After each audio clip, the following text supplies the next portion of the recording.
Hoje é quarta-feira, dia 9 de novembro de 2022. Eu sou o Padre Júnior Pereira e estamos começando a nossa Academia Espiritual. Louvado seja nosso Senhor Jesus Cristo, para sempre seja louvado. Salve Maria, Mãe da Misericórdia. Neste dia 9 de novembro, a Igreja celebra a dedicação da Basílica do Latrão. Esta festa, ela tem um sentido muito importante porque recorda o dia em que a igreja, a catedral, a Basílica do Latrão foi consagrada pela igreja. Com o Edito de Milão, então o cristianismo passa a ser a igreja oficial, ser liberada como religião pelo Império, e desse modo o cristianismo começa a se expandir. A primeira igreja, a primeira de todas as igrejas que o cristianismo recebeu foi a Basílica do Latrão. Ao celebrar essa festa, então, hoje recordamos toda a vida da igreja. Essa Basílica do Latrão, ela foi consagrada a São Salvador e depois a São João Batista e São João Evangelista. Foi construída por volta do ano 314 e definida como a mãe de todas as igrejas, a mãe de todas as igrejas da cidade de Roma e do mundo inteiro. Então, Urbe et Orbe. E o Papa, sendo o bispo de Roma, essa igreja então se torna a Catedral do Papa. Inicialmente, os cristãos não possuíam lugares fixos para a celebração eucarística, celebravam nas casas. Com o passar do tempo, mesmo na era dos apóstolos, se tornou imperioso o encontro de um local para celebrações. Aí foram para as catacumbas, quando eram ainda perseguidos, e depois, aí com o Edito de Milão, a igreja se tornando, de certo modo, liberada, autorizada, começam-se a construir os templos, as igrejas. Mas a celebração tem, sobretudo, um sentido mais espiritual. Não é só a igreja de pedra, mas foi a consagração a que foi feita com o objetivo e o que significa na vida espiritual. Honrando o edifício sagrado, pretende-se e expressa amor e veneração à Igreja Romana, que é a primeira, aquela que na fé coordena todas as igrejas, Como dizia Santo Inácio de Antioquia, preside na caridade toda a comunhão católica. Começa agora a Academia Espiritual, a Palavra de Deus fortalecendo a musculatura da nossa alma, comunicando Padre Júnior Pereira.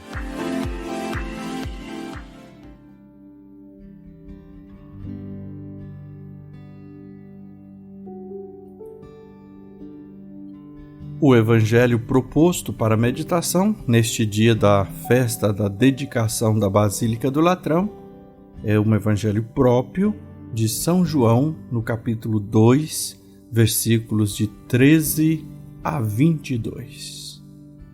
Proclamação do Evangelho de Jesus Cristo segundo João. Glória a vós, Senhor. Estava próxima a Páscoa dos judeus, e Jesus subiu a Jerusalém. No templo, encontrou os vendedores de bois, ovelhas e pombas, e os cambistas que estavam aí sentados. Fez então um chicote de cordas e expulsou todos do templo, junto com as ovelhas e os bois. Espalhou as moedas e derrubou as mesas dos cambistas. E disse aos que vendiam pombas: tirai isto daqui. Não façais da casa do meu pai uma casa de comércio.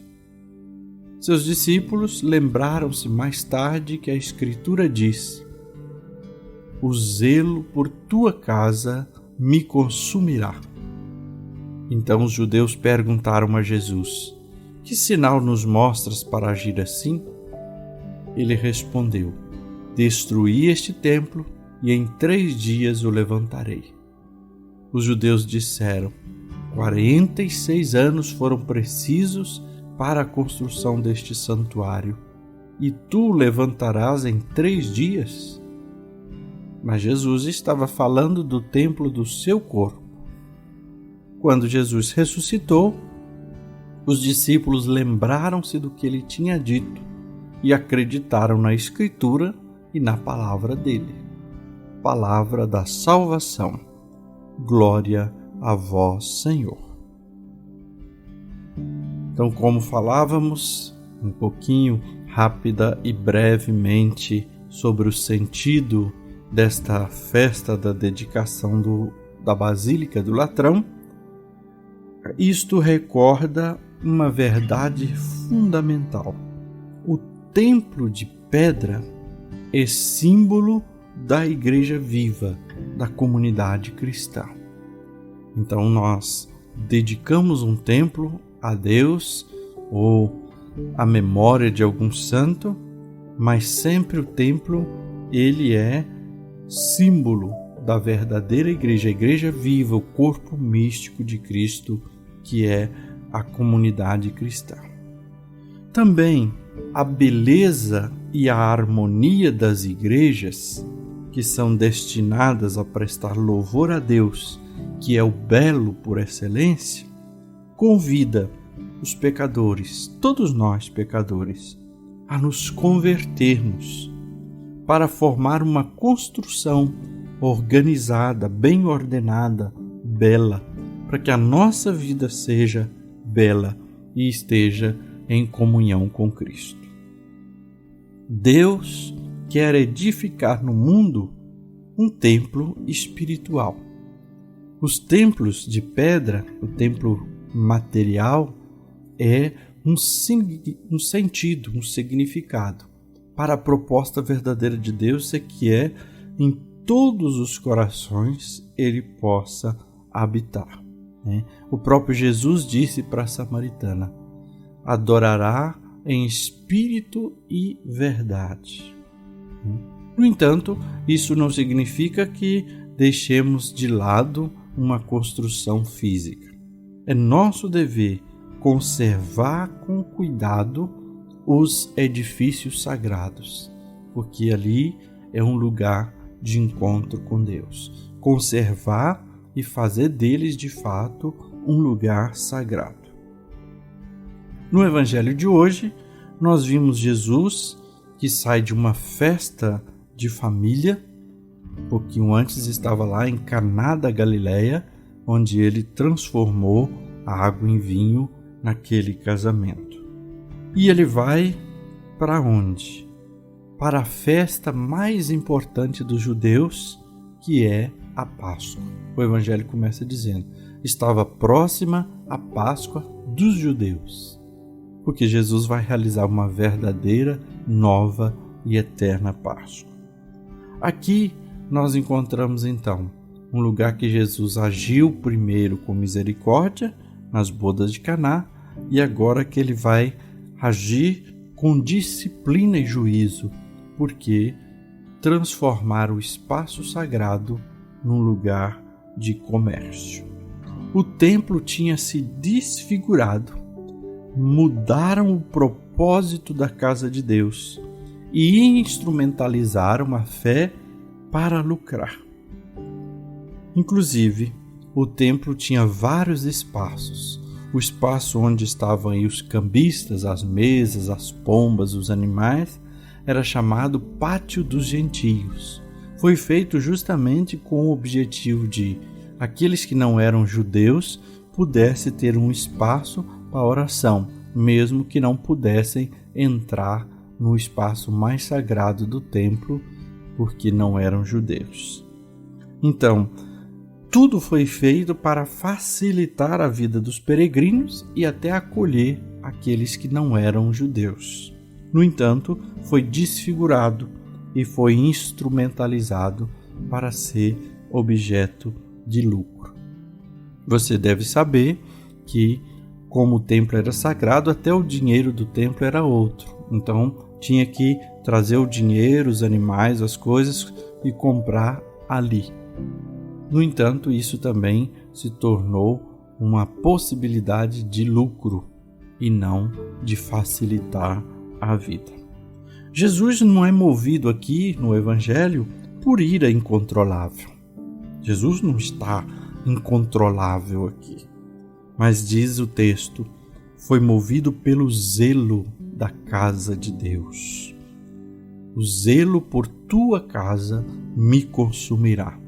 No sentido pleno dessa expressão, consumiu, que Jesus quis e fez um gesto de purificação do templo, mas o consumiu também a ponto de levá-lo à cruz. O zelo pela casa de Deus o levou à cruz. Foi a partir dessa ação que os chefes do templo, os sacerdotes, os mestres, os sumos sacerdotes, começaram então a perseguir a Jesus. Mas ele vai profetizar: destrua esse templo e eu o levantarei em 3 dias. Claro que Jesus está falando novamente da sua morte e da ressurreição. Hoje devemos refletir como é a nossa relação com a igreja, com o templo, como é que nós nos comportamos, como é que vivemos e celebramos o louvor a Deus. Rezemos. Senhor Deus, nos possibilitais inúmeros meios para encontrar convosco, prestar o nosso louvor e adoração. Em Jesus, fazemos em espírito e verdade, e o seu corpo nos é oferecido como comunhão. Ajuda-nos, Senhor, a sermos templos vivos do vosso, a sermos templos vivos vossos. Ajuda-nos, Senhor, a também colaborar com o anúncio do teu reino através da missão da tua igreja, que é o corpo místico de Cristo. E agora, a bênção de Deus. Que o Senhor te abençoe e te guarde. Que Ele esteja acima para abençoar, atrás para guardar, à frente para guiar, ao lado para acompanhar. Que Ele volte o seu rosto e dê sua paz e sua bênção. Que ela desça abundantemente. Em nome do Pai, e do Filho, e do Espírito Santo. Amém.